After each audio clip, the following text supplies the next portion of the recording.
So, are you tired of playing the same old sorceress build? Would you like to play a build that's fast and powerful with high-end gear, but also budget-friendly? Well, today I've got a fire source build that can crush cows and magic find in multiple areas. Short disclaimer, this is an off-meta build, and I'm going to be showcasing the high-end version of the build. Although not all the items and charms that I'm using are going to be needed to make this build viable.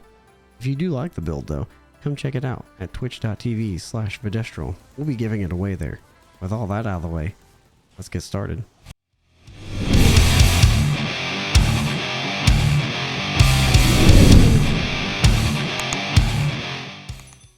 Stats and skills and inventory items. What we got here is a max Vita build. This is a basic build for a sorceress. Strength high enough just to use our gear, mainly spirit. We're not using max block, although you could do a max block build here. We have no points in energy and everything in a vitality. We have max resistances. You can see we're rocking a 22k fireball and a 43k meteor. We have the bread and butter here, fireball, and all synergies maxed, plus fire mastery, 1 point into warmth, 1 point into required skills to get down to meteor. We got 1 point into our 1 point wonders here, teleport, static field, and of course, frozen armor. Looking at our advanced stats here, you can see that we are rocking 187 magic find, or 115 faster cast rate, and faster hit recovery of 55. This is a little low for us. We could get this a little bit higher, but it is doable for what we're trying to do with this build. Checking out our inventory here, you can see that we are rocking our Heart of the Oak, our Shaco, our Maras, our 35 Spirit, the War Travs, 2 Stone of Jordans, Chains of Honor, Arachnid's Mesh, Mage Fist, and then on our offhand, we're also using Called Arms with another spirit. As for our actual charms, we're using all fire skillers.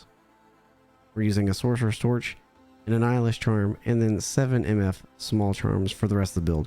Remember, this is supposed to be for magic finding, so we would like to get around that 200-250 range for our magic find. We could put an Ist in the Shaco to get us a little bit farther up, or a Perfect Topaz if that's what you would see fit. So for other changes that we could do on gear, you could change off Shaco with a Flickering Flame. Get some more fire damage going on with lowering the enemy resistance. We could use an Astutus. You could put on a Viper Magi with an Rune or a 5/5. You could do that with the Astutus as well. You could change off the Amulet and Rings for FCR with extra life, mana, strength to get to the spirit a little bit easier. And you could also use a pair of Sandstorm Treks. Get that FHR up a little bit higher, and you could replace one of the small charms or add FHR to one of the grand charms here to get to that 86% break point that we need for FHR. As for our mercenary, we're using a Vamp Gaze, a Fortitude, and an Infinity. We have the Might Mercenary for Mac 2. You actually don't need to have all of this stuff to make this mercenary viable either. You can actually use an Insight. We're using an Infinity to show off and showcase that this character can do multiple areas of the game, and you can actually do this with an Insight instead if you're just trying to do magic find in a couple of the areas that we're going to showcase today. One of the farming locations that you're going to get is going to be Andariel. This is one of the great places to farm because Andariel's magic immunity is super low and we can just blow her over really easy. Another area that we're able to do is Mephisto. There are 2 ways that we can actually do this. We can just run up and rush him, or we can moat trick him. So if you're still using a budget build, you can do the moat trick just like a Blizzard Sorceress and come to this other side and drop meteors on him. But because we're using the high-end build, we can just fight him face to face and take him out very easily. One of the areas a lot of people like to do is the cow area. You can see here, we're actually going to take our Insight or our Infinity off. We're not even going to use a weapon. Now, if we were using our Insight, we'd actually still have the lifesteal from these free items here. So that's actually would keep our mercenary alive. So we're going to put it on quickly after we enter, but we're going to showcase the power of this sorceress without Infinity just to show that it is capable of doing these areas that we're showing off just fine. We have a really good faster cast rate. We can get in here and clear out the cows very quickly, and we're not gonna let Amelia die. But you can see that we're able to clear out very quickly. We are using Infinity again just to help in some of the areas that we normally wouldn't be able to do, such as Chaos. We're gonna run through this real fast just to show off just how good this build is at killing the cows.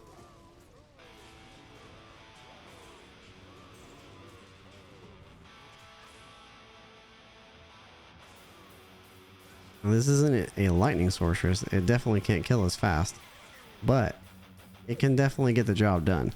And so if you're trying to get off of playing the same old sorceress build, and you're done playing Blizzard, Ice Orb, or maybe you're done playing the lightning sorceress, you can always come in and change your build to this and do just fine in these same areas.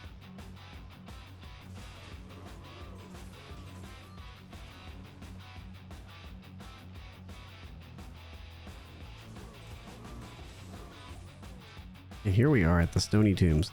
This is the bread and butter of the build. This is why you would want to build this character. If you are still playing on the budget level, this is the place that you will come to do your magic find. This is right outside of Act 2. So you can come in here. There's no fire immunes in here. This is another spot. Again, you don't need Infinity, and you could do this with Insight just fine. You can see that we're just able to come in and take all the enemies out very easily. Even in a budget setup, you're not going to have too much of an issue, and you could probably pack a lot more magic find if you'd like. This build clears these areas very quickly with very little effort. The one thing that is really nice about this build is you can say this is a lazy man's build where you only have to worry about pressing one button. You don't actually have to change your skills around like some other characters. You can just leave it on teleport, and you can go through this entire dungeon and never change off teleport and fireball. Here we come down into the second level. There's several rare or named mobs down here that you guys can use for magic finding. This is a TC85 area or TC87 area.